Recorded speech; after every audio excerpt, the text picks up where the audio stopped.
ভাই ফোটার দিন সন্ধেবেলায় আমাদের বাড়ির পাশে যে মাঠটা আছে সেখানে চলে এসেছিলাম ফাংশন দেখতে। দেখ, আমাকে খুব মারবে, আমি ডাকতে পারবো না। তোমার ইচ্ছা হলে তুমি ডেকে নাও।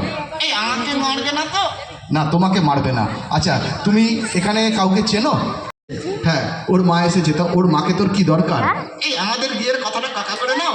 সর্বনাশ করেছে।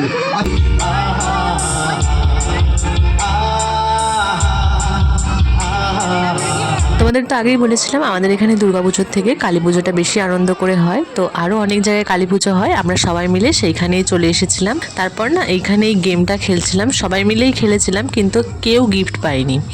তো এইখানে 6টা বল দিতে হবে, আর তোমার ওখানে নাম্বারিং করা আছে, টোটাল যে স্কোরটা হবে সেইটা অনুযায়ী একটা গিফট পাওয়া যাবে।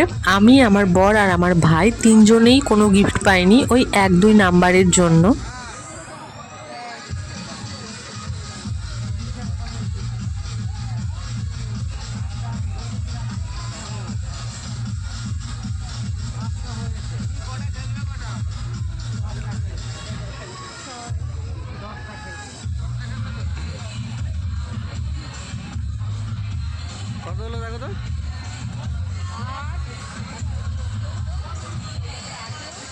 তারপর আমরা বেলুন ফাটাতে চলে আসি। 10টা গুলি নিয়েছিলাম আমরা, কিন্তু একটা বেলুনও ফাটেনি। বন্দুকটাই খারাপ ছিল, নাহলে বলো কেউ না কেউ তো একটা ফাটাতে পারবো 10টার মধ্যে। আমার বর আবার স্টাইল করে না দেখে বেলুন ফাটাচ্ছে, আমরা দেখেই টিপ করতে পারছি না, আর ইনি নাকি না দেখে বেলুনে টিপ করবে।